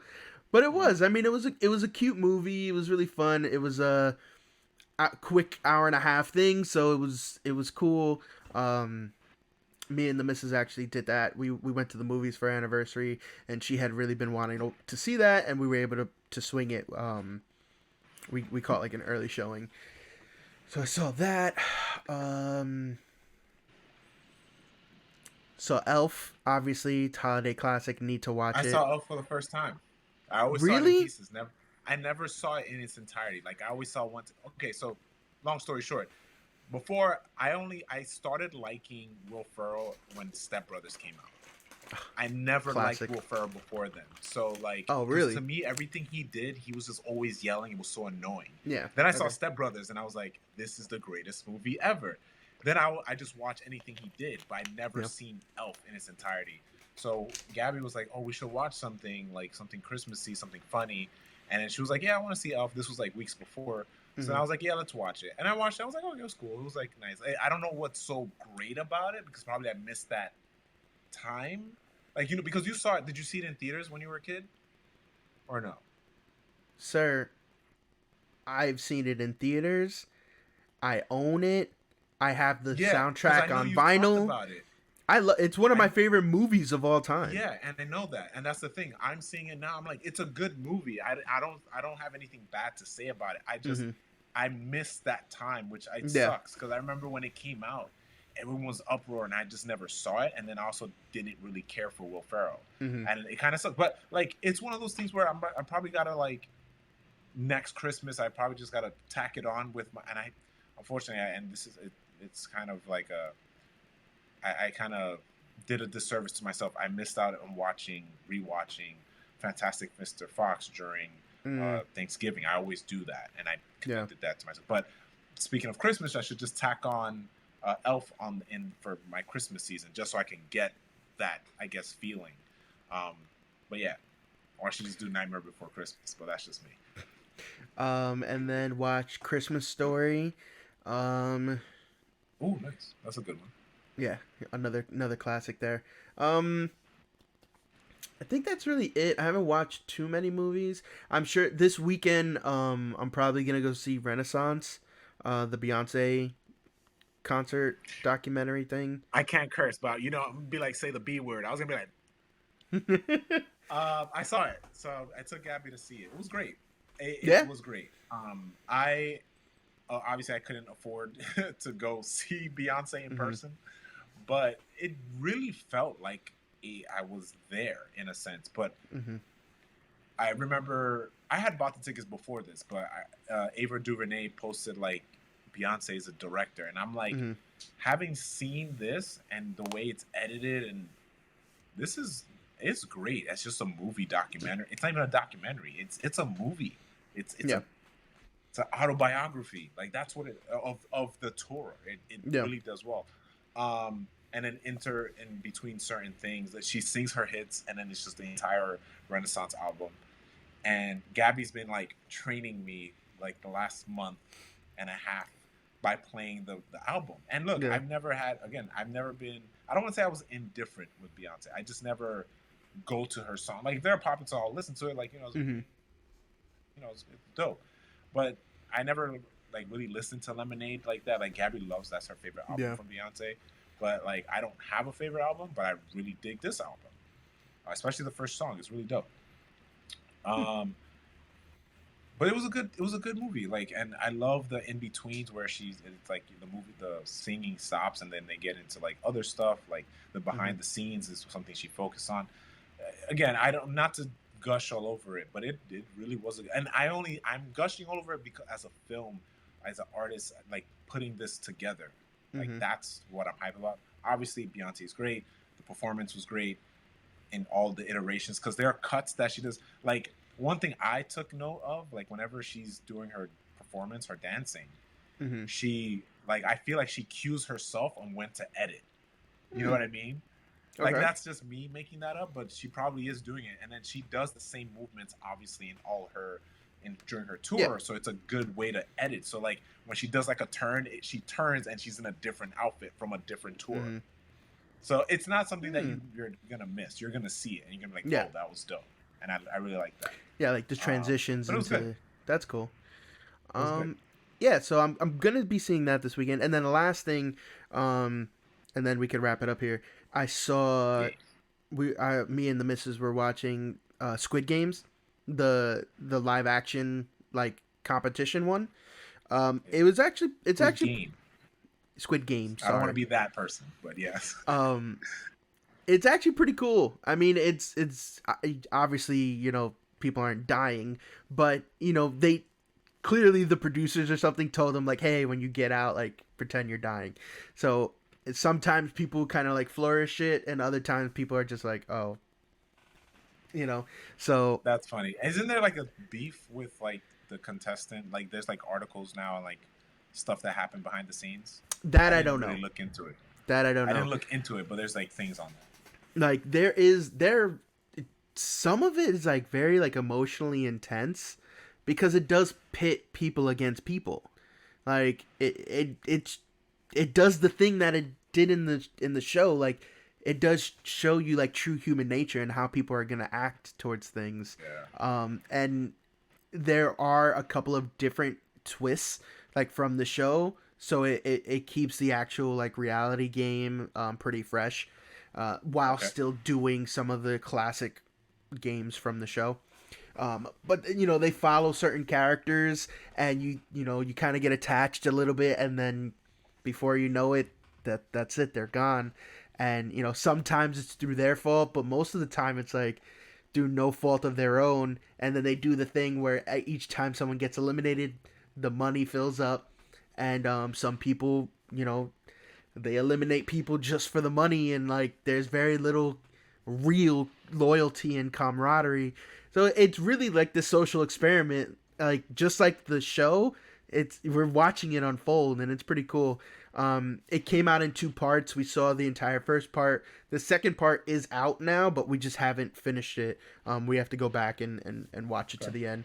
But I'm gonna ask Gabby if she wants to watch, because she didn't watch the show because she knew she wasn't gonna like it because of the gory and violence of it. But I'm gonna ask her if she wants to watch it. The show is so good, though. Like, it was so good. She knows it's good. It's just, and what bothers it me, is, that's another especially thing. Also, that first episode. It's real she's gory. Putting me, like, I'm watching Sons of Anarchy with her because she's seen the show like in its entirety. I'm like, you can watch this, and you can watch Game of Thrones, but you can't watch Squid Game, which I think she's gonna watch at some point. But no, I don't want to force her into it. But the game show, I'll check it out. The game show is cool. It's fun. I mean, some of it's like, it's a game show. It's reality TV, so sometimes it'll be a little like, but French. like, yeah. But most of the time, it's good. It's really cool to watch it unfold. So yeah, and I think that's it. That's pretty much everything that I've been up to. Obviously, no reading. You didn't even mention that. Did you read the label in your cereal box or something? Like, what'd you read today? I've read a bunch of emails. Work has been super busy, so I've read emails. There you go. That's a thing. We're still gonna count this as you not reading. Yeah, it's not. I'm not reading. But yeah, that's gonna be it. Okay, so we'll wrap it up here. We are not doing an After Dark for all you new listeners, new watchers. We do typically do an After Dark segment.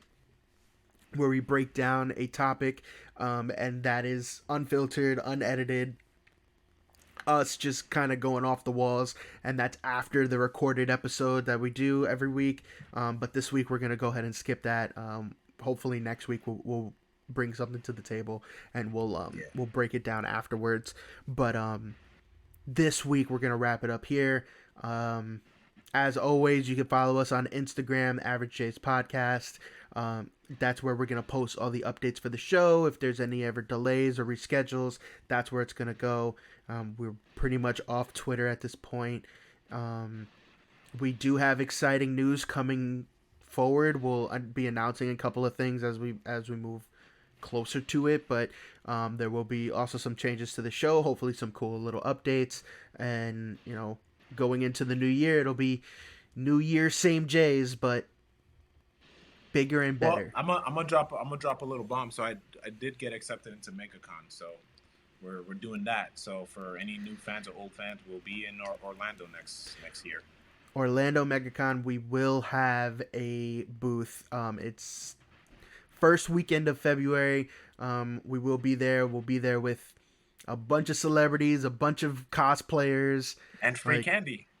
And free candy, just like we had at Tampa Bay Comic-Con. So we will see you guys there. Hopefully we'll have some new content and some fun stuff to go through after that as well. But that is definitely coming. We will be there in February. So with that, we'll wrap up here. Thank you guys for listening. Thank you for watching. As always, you can catch us live on twitch.tv/theaveragejays every Tuesday at 9 p.m. I know we started late today. If you're watching when we wrap up the episodes, Jay will typically show you the Funko Pop that he had his mic on. Today it was the child from The Mandalorian, so aka Grogu, and it's him using the Force.